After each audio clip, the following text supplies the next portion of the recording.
Hello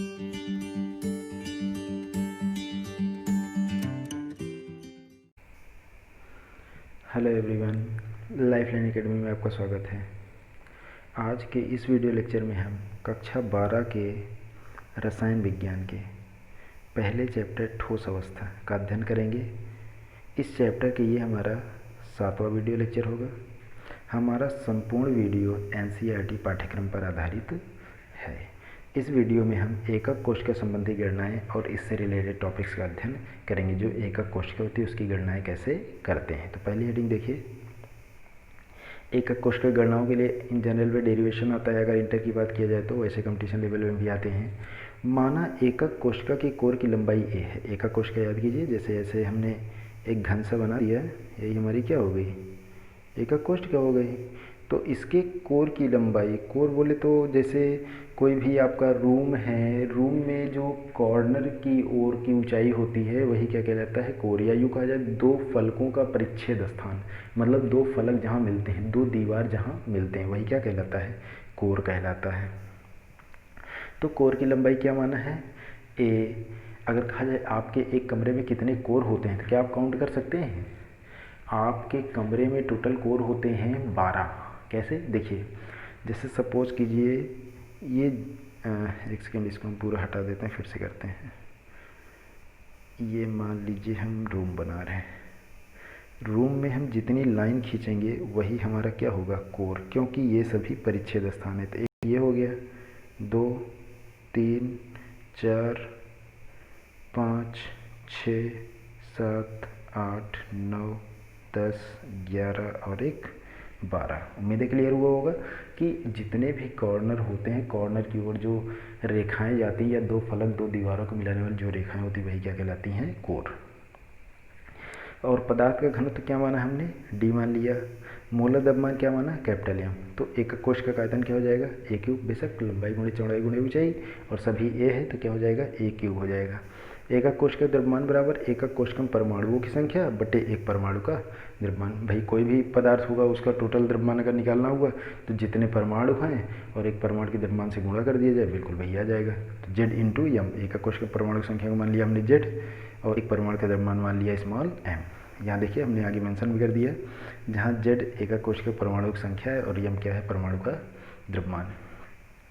एक परमाणु के द्रव्यमान निकालने का फार्मूला होता है मोलर द्रव्यमान बटे अवोगाद्रो संख्या। मोलर द्रव्यमान को कैपिटल एम से रिप्रेजेंट करते हैं, अवोगाद्रो को एन ए से। तो हमने फार्मूला लिख दिया, capital M divided by N A, एक परमाणु के द्रव्यमान के लिए। अब घनत्व निकालने के लिए क्या होता है, एकांक आयतन का जो द्रव्यमान होता है वही घनत्व कहलाता है। मतलब एकक कोशिका का द्रव्यमान बटे एकक कोशिका का आयतन। द्रव्यमान कैसे निकालेंगे, ऊपर अभी हमने निकाला जेड इंटू एम और आयतन क्या है, ए क्यूब है। इस तरीके से हम क्या निकाल लेंगे, इसका घनत्व। तो देखिए D is equal to Z into capital M upon A cube into N A. इस तरीके से हम आसानी से घनत्व निकाल सकते हैं। ये घनत्व निकालने का क्या है, फार्मूला है, जो इसकी यूनिट आएगी ग्राम प्रति सेंटीमीटर क्यूब में आएगी। इस टॉपिक के बाद ये फार्मूले का अक्सर यूज होता है, तो इसलिए हमें ध्यान में रखना है। इस टॉपिक के बाद हमारा पाठ्यनिहित प्रश्न स्टार्ट हो जाता है, और वो भी किस नंबर से, 14 नंबर से। तो ये स्टार्ट करते हैं 14 नंबर से। प्रश्न 1.14 ये पाठ्यनिहित प्रश्न है, मतलब कि आपका जो टॉपिक्स पढ़ते हैं उससे रिलेटेड प्रश्न होते हैं। कुछ क्वेश्चन पुराने वीडियो लेक्चर में होंगे, कुछ आज के वीडियो लेक्चर में। तो आइए देखते हैं। एक अणु की वर्गनिविट संकुलित परत में द्विविमीय उपसंयोजन संख्या क्या है।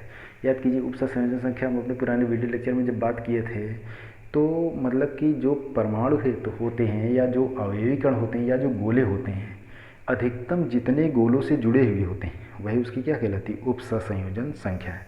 जैसे देखिए ये जो जिसकी बात करें ये कुछ ऐसा होगा, ये जुड़ा हुआ होगा एक्चुअल में, इसमें उतना सही नहीं बन पा रहा है, पुराने वीडियो लेक्चर में ये बना हुआ है। अब इसके ऊपर इधर बना लेते हैं। एक गोला अधिकतम जितने, जैसे इसी गोले को लीजिए, कितने से जुड़ा हुआ है, एक ऐसे 4 गोलों से, वही उसकी क्या कहलाए, उपसंयोजन संख्या।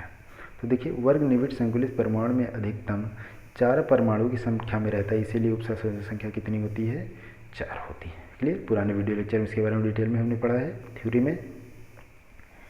एक यौगिक खटकोणीय निविड संकुलित संरचना बनाता है। ध्यान दीजिए क्वेश्चन, खटकोणीय निविड संकुलित हेक्सागोनल, इसके 0.5 मोल में कुल रिक्तियों की संख्या कितनी है, उनमें से कितनी रिक्तियां चतुष्फल की हैं। पहले देखिए मोल कितना दिया है 0.5, निविड संकुलित परमाणु संख्या बराबर मोल गुणे अवोगाद्रो संख्या, यह फार्मूला होता है, पुराने वीडियो लेक्चर में हमारे पढ़ा हुआ है।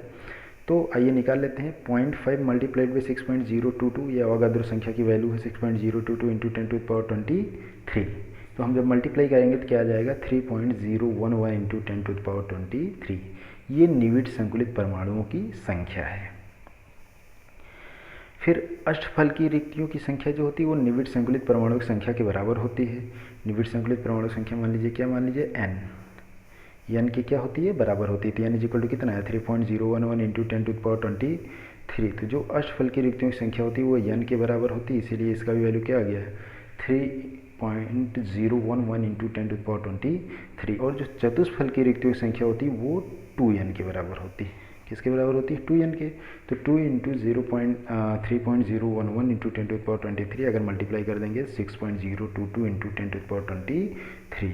और अगर कुल रिक्तियों की बात करेंगे तो ऊपर जो दोनों संख्याएं आई हुई हैं, एक तो ये आया और एक ये आया, मतलब एक चतुष्फल की और एक अष्टफल की, मतलब नीचे वाला चतुष्फल की और ऊपर वाला अष्टफल की आया, दो आया, दोनों को क्या करेंगे ऐड कर देंगे। जब ऐड करेंगे तो 9.033 इंटू 10⁻23 कुल रिक्तियों की संख्या आ जाएगी। अब अगले क्वेश्चन की बात करें तो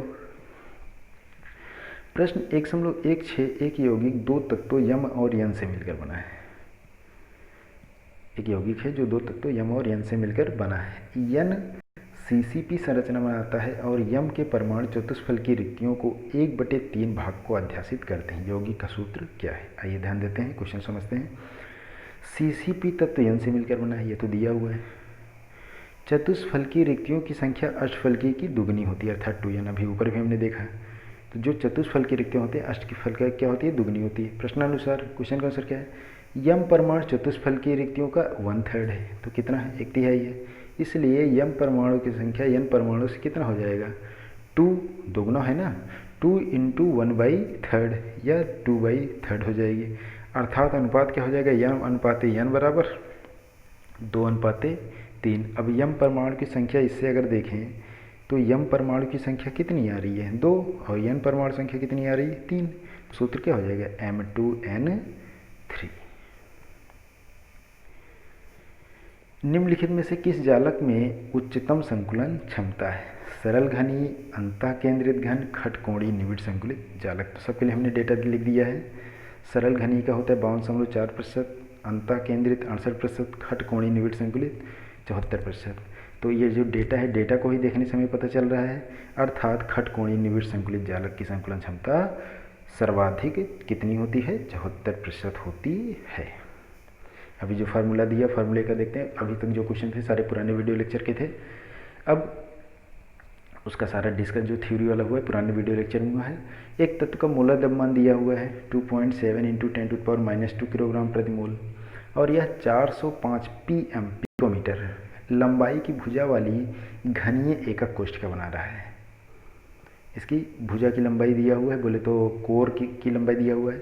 यदि उसका घनक 2.7 इंटू 10⁻³ किलोग्राम प्रति मीटर क्यूब हो तो घनीय एकक कोशिका की प्रकृति क्या है।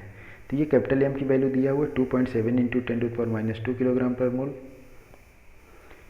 ए की वैल्यू हमने बताया ना, कोर की वैल्यू दिया 405 पिकोमीटर।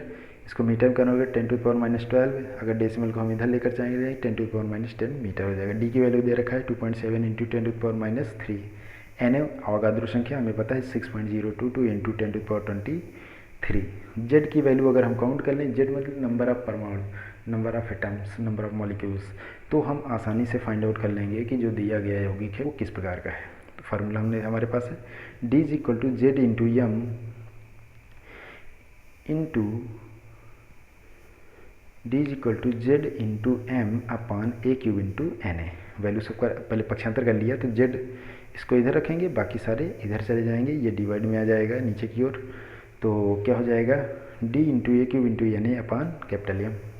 वैल्यू सबका रखते हैं 2.7 इंटू 10⁻³ 4.05, ये ए की वैल्यू थी। इसका होल क्यूब कर दिया, ये एन की वैल्यू है डिवाइड बाई कैपिटल एम की वैल्यू। पूरे को जब हम कैलकुलेट करेंगे तो कितना आ जाएगा 4.044। ये लगभग निग्लिजिबल है, तो कितना आ गया 4। अब इसको कैलकुलेट करने के लिए आप आपस में मल्टीप्लाई कर सकते हैं। यहाँ देखिए 10 तियाँ 30, ये -30 हो गया। पहले अगर पावर को कैलकुलेट करें तो ये -30 हो गया, और यहाँ 23 और 3 कितना हो गया, 23 3 26 हो गया। अब 26 - 30 कितना आ गया, माइनस यहाँ 4 आ गया। ठीक है, अगर पावर की बात करें नीचे -2 है, ऊपर जा करके +2 हो जाएगा, तो यहाँ ऊपर ओवरऑल -2 बचेगा। और इधर ये सभी आपस में ये 2.7 से 2.7 कैंसिल हो गया।